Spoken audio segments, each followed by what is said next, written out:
I actually like losing more than winning, I've come to learn. This is something I'm really trying to reconcile. I actually like losing more than winning. How do you speed up things? Less rules. How do you speed up things? Less process. How do you speed up things? Less fear.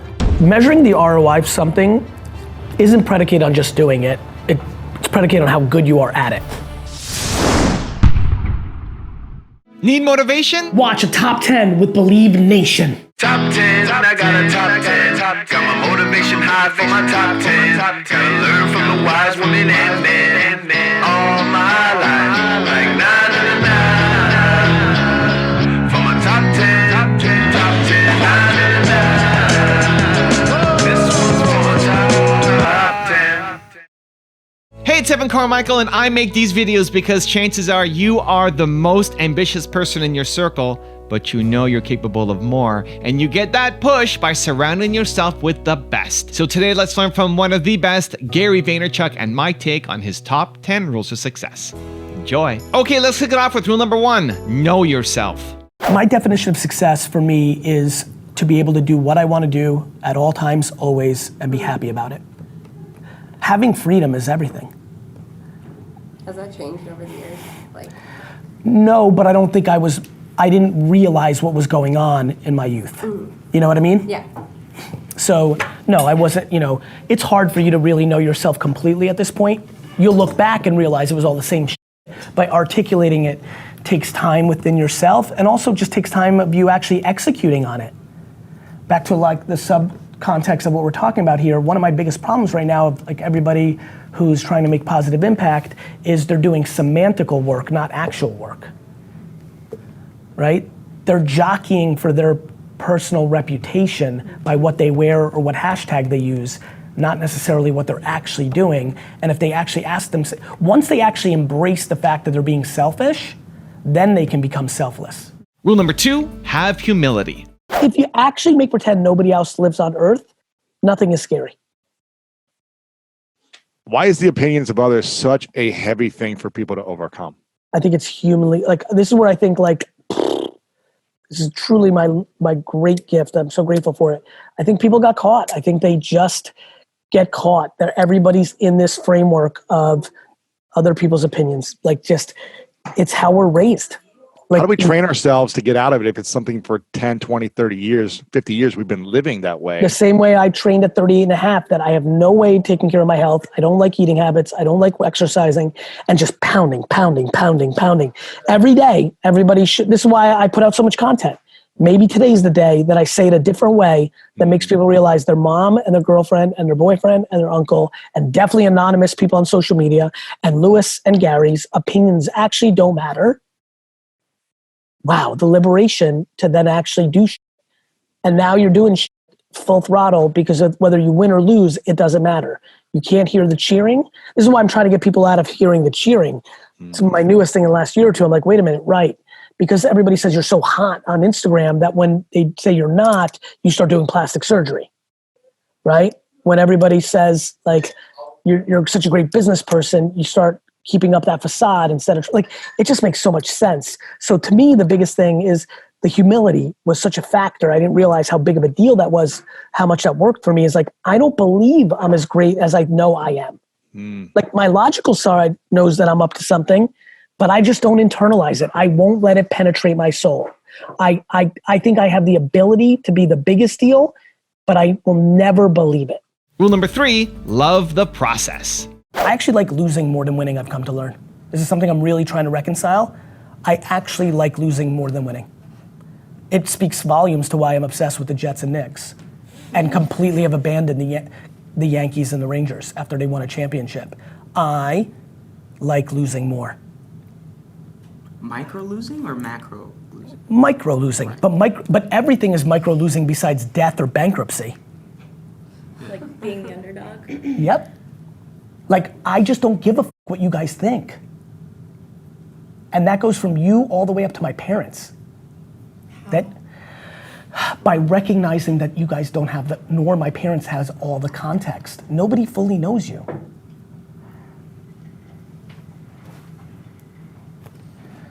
It's actually through empathy. At what age was that like? Early. Like, I can't believe how now, understanding a little bit more, back to like being in your own cocoon, I can't believe the mentality I brought into high school. Like, to navigate high school the way I did, which is like completely and utterly not affected by peer pressure in hindsight, is wild to me. That takes a level of like self-confidence at such an early age that I think I just understand so much more of what I am now really on that window, because that is such a tough spot. And that. Do you attribute that to your parents and the work from a young age, or Yes. just your parents? The DNA my parents gave me, clearly the way that my mother raised me, having to earn my keep, and then just like DNA, man. Just like that voice that we all have, like, I just always felt that I was better. And here's where it gets really good. But if the world showed me I wasn't, like, I remember going through, this is actually interesting, I don't know if I've ever shared this. I remember vividly going through the ages of like 7 to like 16, being stunned anytime I didn't win in something. Like, shocked. Like, just could not believe that Rick was better at tennis, or John just beat me in one-on-one, or I wasn't the fastest in my class, or like, just shocked. And you know, and I've been thinking about that lately, because it sparked in me a few months ago. I'm like, wait a minute, that was weird. What was that? Because I just kind of remembered it. Like, shock. I remember actually what seemed in my mind as a disappointing thing at the time, and now I look as a great thing. I remember thinking somewhere around 13, 14, 15, that I lost my expectation of always winning in everything every time. And I remember thinking like that wasn't good, but in hindsight, I think it was great, because the reality is I got into this place of complete and utter confidence, but being able to not come up with excuses if it didn't work out. Like, watching people like lose and then blame the sun. Like, literally, like I overheard it a couple of weeks ago somewhere. I was walking, I'm on vacation, I overheard it. Like, this kid lost to his cousin, it seemed to me they didn't look like brothers, and he was blaming the sun. And it took everything I had to not like roll in and be like, bro, I love you, but like, you need to realize like, the sun was there for him too. And I think a lot about that, accountability. Like, if you're coming up with excuses, like, being super confident, filled with excuses when it doesn't work out, is called delusion. So,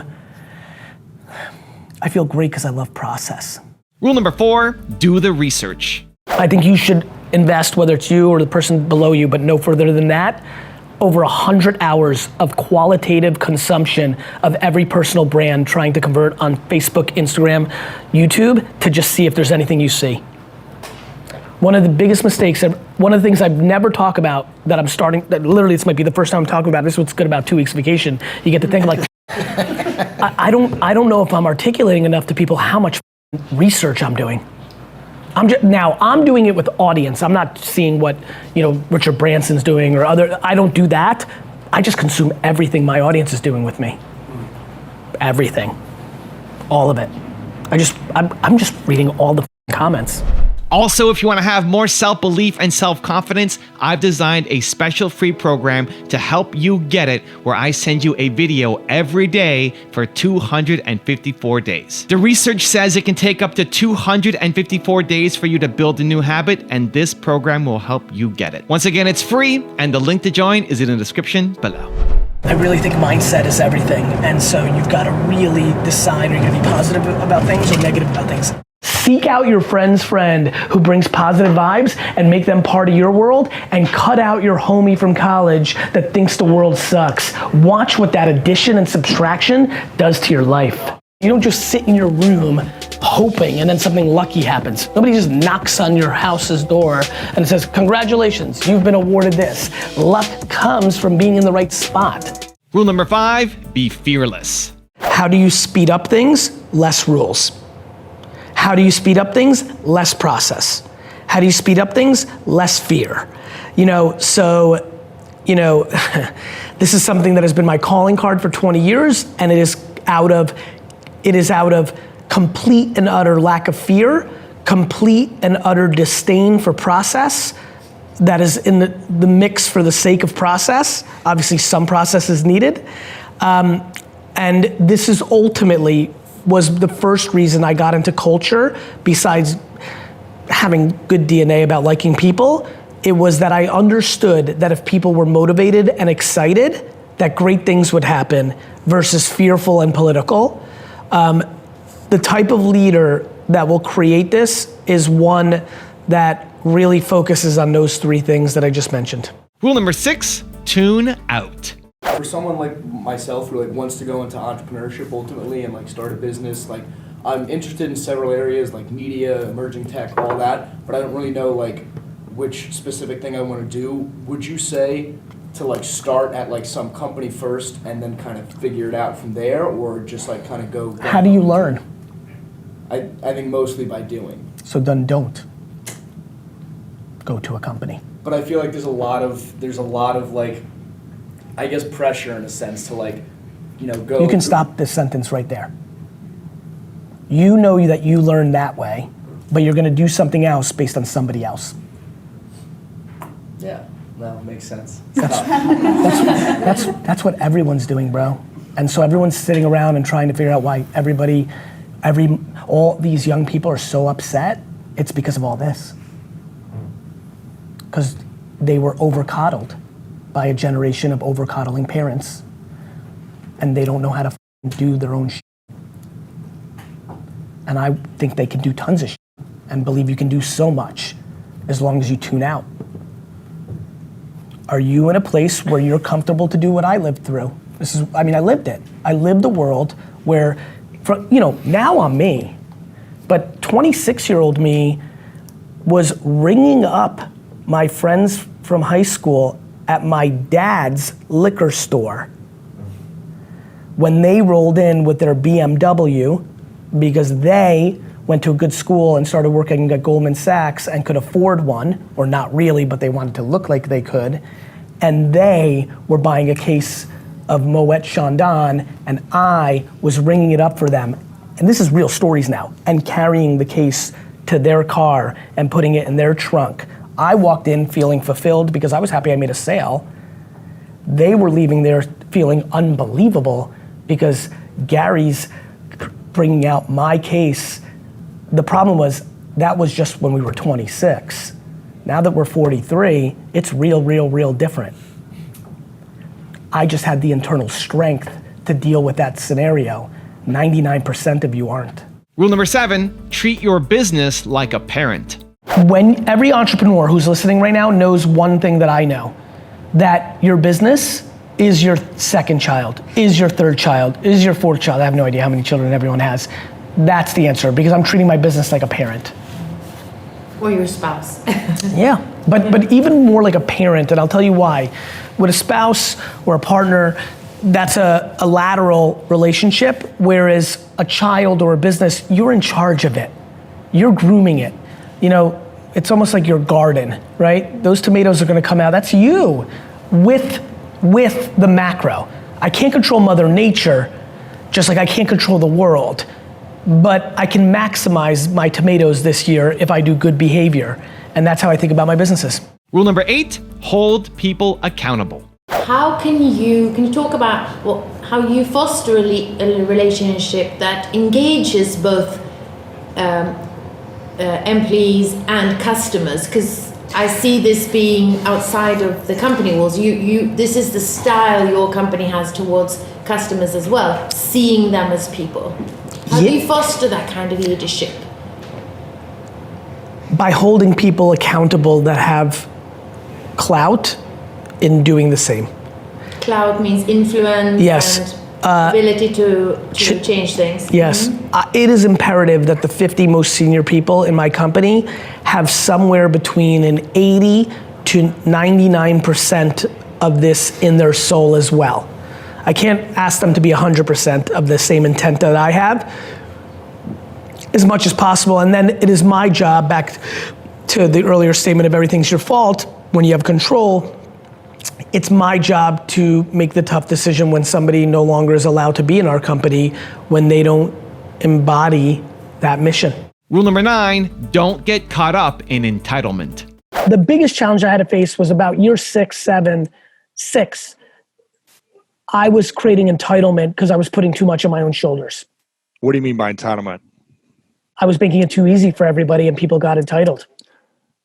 Within the company? Yep. So you were saying, I'll take this on, I'll take this on? In the macro. I was creating so much top line revenue and everybody was getting raises like crazy. And I was creating such a great culture that I made us soft, which is wild. Because you were doing the sales and the pitching and everything yourself?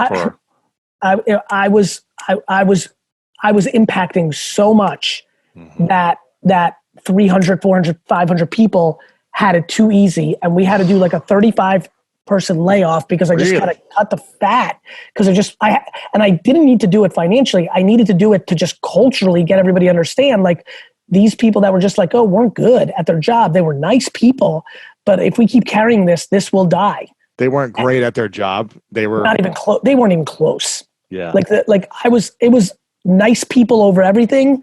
And that was it. If you weren't nice, you were getting fired. But if you were nice, that was tough. And it was tough for me to realize, wow, on Tea with Gary Vee, on keynotes and interviews, on the stage, I have great candor and accountability, but in my own shop, I wasn't candorous enough. And I created entitlement because I love happiness and and all that. And everyone loving you. And yeah. But I went too far with it. So that was tough. That was a moment because I never got to that level with Wine Library because it was still happening there, but it was a small enough business and a family business, and it was real family, cousins and best friends, that it had a different dynamic. So I didn't see it coming. So that was interesting. And rule number 10, the last one before a very special bonus clip, is do better. Measuring the ROI of something isn't predicated on just doing it. It's predicated on how good you are at it, right? So like, this is where people get caught with this question. Everything I'm about to say, the complete variable is how good you are at the thing. That includes television. The place where everybody gets caught in television, in Instagram, in Amazon, in everything is they get something to work in their math, and then they don't realize that they can still innovate their creative to do better. Now I've got a really special bonus clip that I think you're gonna enjoy. But before that, it's time for the question of the day. I wanna know, what was your single biggest takeaway from this video and how are you gonna take action on it this week? When you schedule in what day, what time, and what place you're going to take action, you have a 91% chance of actually following through versus just a 35% chance if you just got motivated but never created a specific plan. And when you share your plan publicly and have some accountability, you increase your chances even further of actually following through. So I want to know your single biggest takeaway and your plan of action this week in the comments so I can celebrate you. So many people listening right now are 28 and are way ahead of where I was, are 32 and way ahead of where I was. Okay. So it speaks to what you can do in a decade if you got it. 25-year-old me, super pent up to prove to the world, most likely myself though, that I'm as good as I am. I just got done with my first full year of running the company. We went from 3 to like 8.9 million in a blast. And now I'm in year 2. Now I'm really in it. 18 months fully. Obviously through college and high school, I was in the store, but now I'm the guy. Yep. And I'm a machine. 7 a.m. in the store, leave at 10 p.m. every night, 7 a.m. to 10 p.m. every night, Monday through Saturday. No going out, no girlfriend. Sunday, sleep till like noon, go to my parents' house, talk business. In the fall, watch the Jets. In the not fall, hang out with my little brother and my sister. 100% 1940s immigrant family man kind of world. Every day, 7 to 10 p.m. every day, every single day of my 25, every day. Sleep to 11 a.m. Sunday, garage sale, and go to flea markets as a side hustle on Saturday for fun or Sunday for fun because I liked it. Or watch the Jets, or go to my parents' house an hour away from my apartment at that point, 45 minutes away, to hang out and talk business to set up the next week every day. That is literally my entire life. So when people now are like, oh, I hustle, yet like I get it, but it's by their standards. It is not by immigrant and I like that people have balanced lives. I think that's great. That's just my answer to who 25-year-old me was. Evan, thank you so much for having a couple seconds and being able to tell the Believe Nation a little bit about Empathy Wines. It means a lot to me that you would take this valuable real estate and time on your channel to give me some love. It means a lot. It's just good karma points, and so you're awesome. Thank you. Believe Nation, if you're into wine at all, go to empathywines.com. My whole career's work was poured into producing a wine that rivaled $40 to $60 wine for $20 a bottle. I'm just super excited about this subscription-based wine business. You can order 3, 6, or 12 bottles in subscription form, rosé, white, red. If you search on Instagram or Twitter, you will be blown away. People are literally like, I don't even like Gary Vee, but the wine's good. Super proud of the effort. Thanks, Evan, for the time. Wishing you guys all happy and healthy.